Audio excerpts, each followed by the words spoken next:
Hey, what's going on YouTube? It's your boy BT. Now, boxing is amazing, man. I love the sport of boxing, man.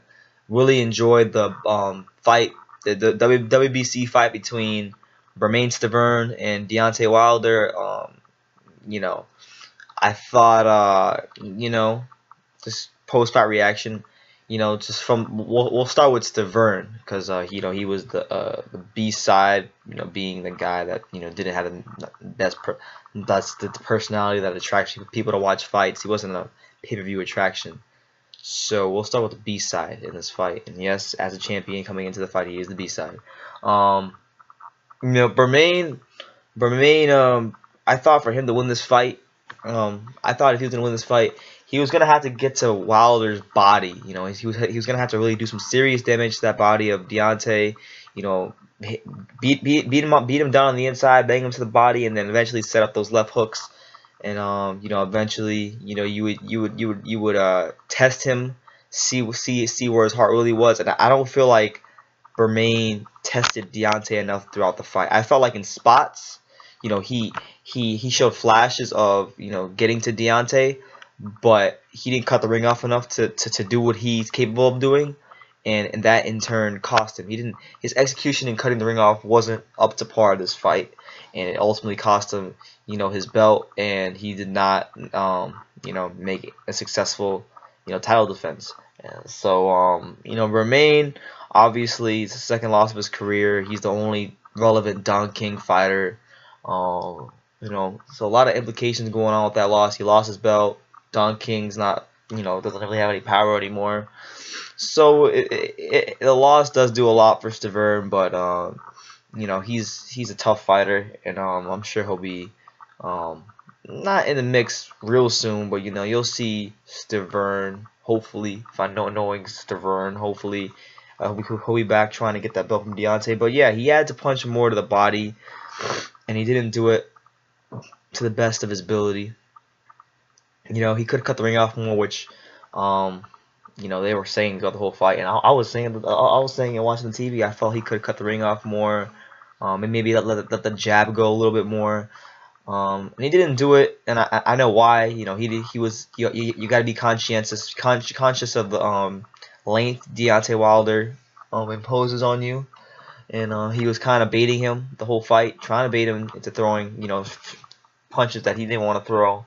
And Deontay fought a good fight, but Bermain, as he won his 2 rounds, he won 2 rounds of the 12, and I felt like he showed some flashes in those 2 rounds, but just didn't do enough. Wasn't very active enough. I felt like early in the fight when Deontay just started letting that jab pop, and he was just getting jabbed. He was eating his punches. He was eating the jab the whole time, and he could have just you know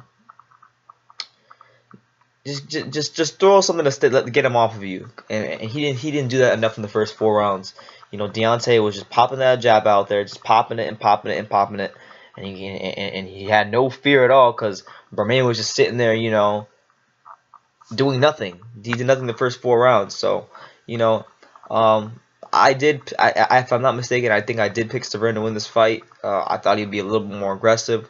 I felt he would go to the body more, and he just didn't do that this fight, and that's what ultimately cost him his belt that he worked so hard to get from Chris Arreola.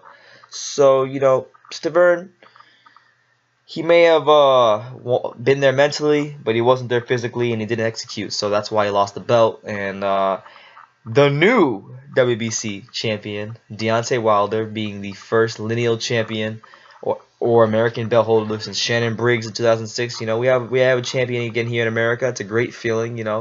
I feel a sense of pride that knowing that Deontay that there is an American belt holder. That's pretty cool to see and have again. I think it's great for the sport. I think it makes the sport more viable here in the States, and it gets it more credibility due to the fact that the division that's the most synonymous with American boxing has an American that's representing value the most important belt, which is the WBC belt. So let's talk about Deontay Wilder.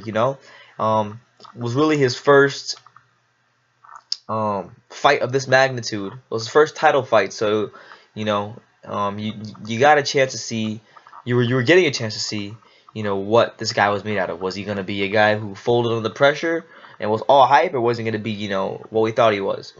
And the answer to that question was, he was what people hyped him up to be, and he showed you another dimension of his greatness.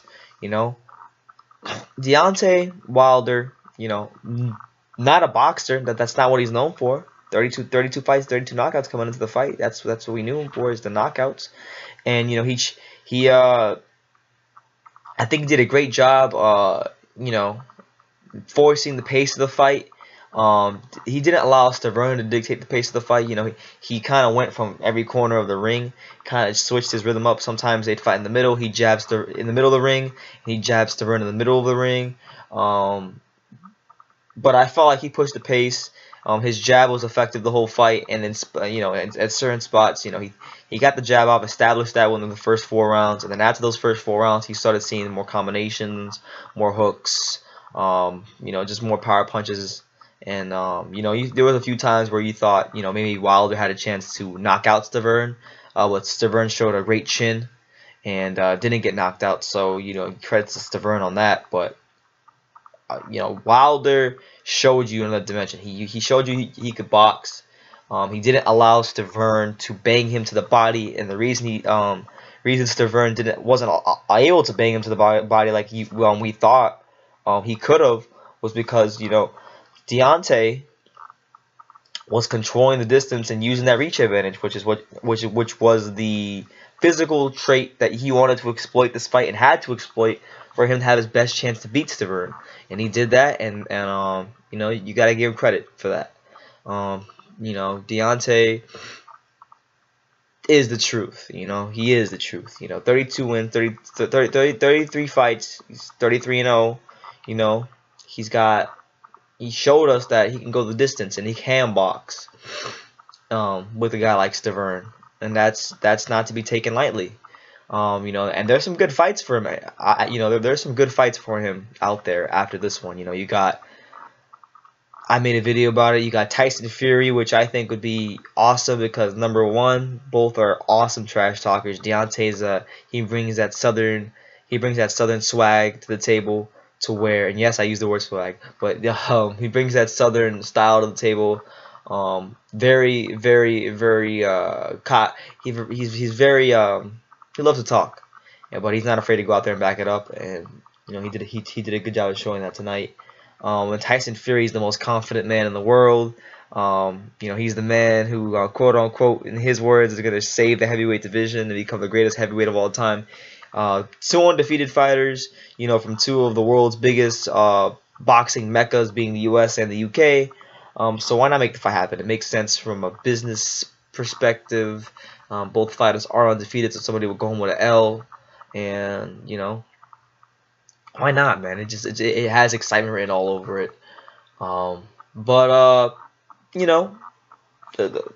lot of interesting post fight perspectives and things that could happen to either one of these fighters. As for Stiverne, he lost, so maybe Don King won't even be in the boxing business anymore. I mean, maybe he will, but he won't be as relevant anymore now that he doesn't have any belt. He's not in control of any of the belt holders in any division, so that's a big deal.